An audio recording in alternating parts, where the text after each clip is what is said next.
उत्तराखंड के Chawla rape case का नाम तो सुना ही होगा आपने।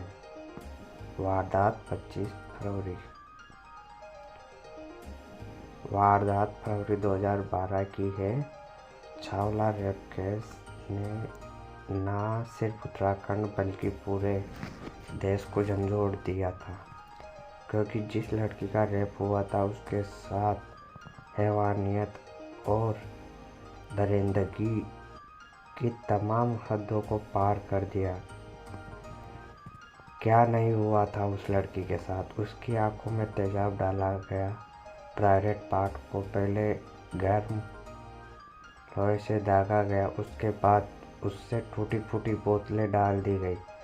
इतना ही नहीं, और भी बहुत कुछ हुआ था। सिलसिलेवार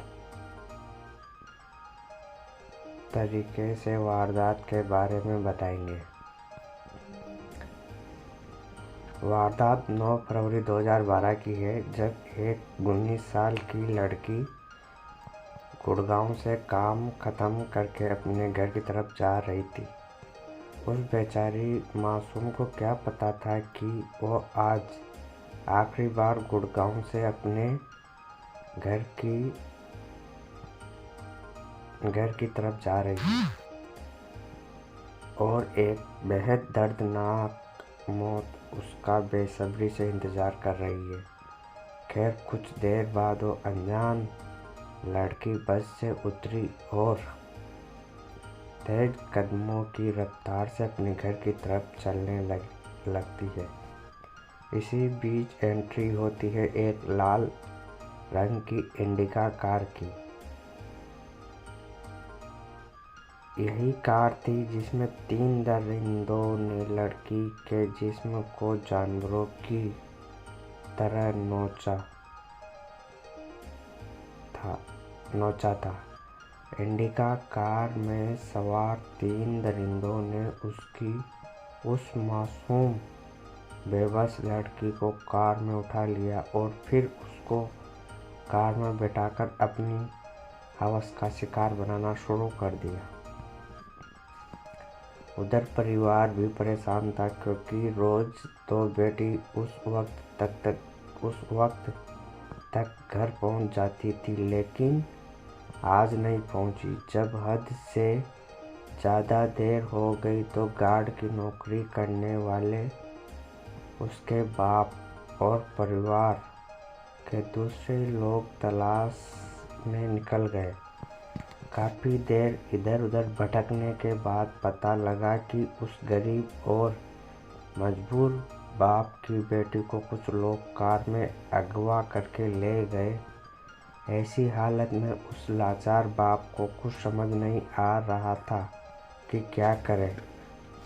उसने दिल्ली पुलिस की मदद लेनी चाहिए। पुलिस को फ़ोन किया तो वो भी बहुत देर से पहुंची। खैर, पहुंची तो सही, लेकिन हैरानी की बात तब और ज़्यादा हुई जब यह पता चला कि पुलिस के पास दरिंदों का पीछा करने के लिए गाड़ी ही नहीं है। इधर जैसे जैसे वक्त गुजर रहा था, वैसे वैसे लड़की उन दरिंदों की शैतानियत को झेल रही थी। दरिंदों ने हरियाणा पहुंचकर पहले तो शराब खरीदी और फिर एक सुनसान जगह पर चले गए। अब उन्होंने शराब पीकर अपनी हैवानियत को ओरजू पर पहुंचा दिया था। तीनों ने उस बेगुनाह और बेबस लड़की के जिस्म पर जगह जगह नोचा, दांतों से काटा। शराब के नशे में और जिस्म की हवस में ये तीनों मर्द अपनी नामर्दानगी का मुजाहिरा कर रहे थे। उनके लिए उस मासूम लड़की की तरफ से माफ़ी मांगी जा रही थी। रहम की भीख बेअसर और फिजूल थी। खैर, इन जालिमों के दिलों में मौजूद गई। थोड़ी सी इंसानियत ने अपनी आवाज़ उठाई और उन्होंने इस बेबस लड़की को एक मटके में पानी पिलाया।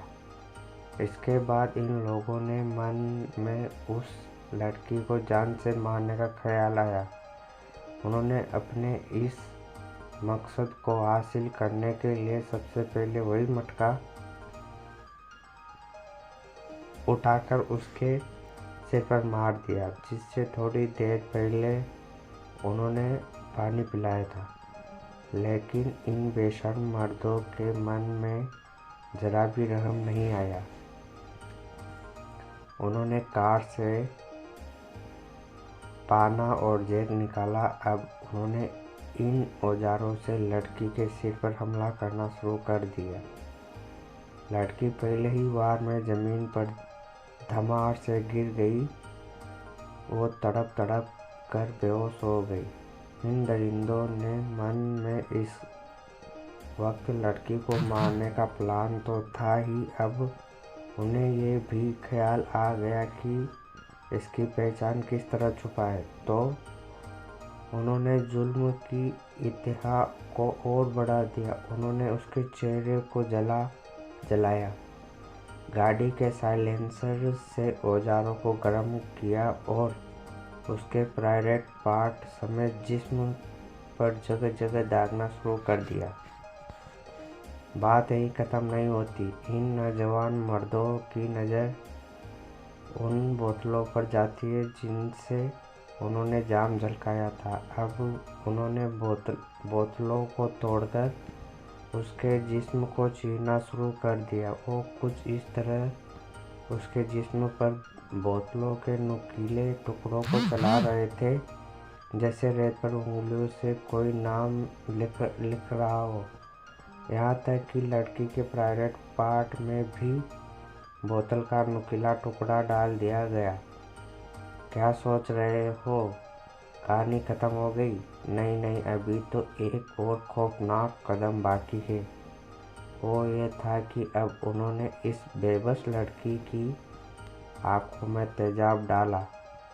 उस बेटी की लाश रेवाड़ी के एक सुनसान इलाके में मिली थी। पुलिस ने जब छानबीन शुरू की तो 3 लोगों को एक एक कर गिरफ्तार किया। तीनों ही हरियाणा के रहने वाले थे और कैब ड्राइवर थे। पुलिस और लड़की के माँ बाप ने मुजरिमों को फांसी की सज़ा की मांग की थी। हालांकि बचाव पक्ष ने उम्र कैद की सज़ा को कहा था। वारदात के 2 साल बाद 2014 में द्वारिका कोर्ट ने मुजरिमों को फांसी की सज़ा सुनाई थी, लेकिन मामला हाई कोर्ट तक पहुंचा। हाई कोर्ट ने भी मुजरिमों की फांसी की सज़ा को बरकरार रखा था, लेकिन देश की सबसे बड़ी अदालत ने सुप्रीम कोर्ट ने 7 नवंबर 2022 को मुजरिमों को रिहा कर दिया। अब सोचने वाली यह बात है कि आखिर इस वशानिया वारदात का मुजरिम कौन था? आप सभी कमेंट करके बताएं।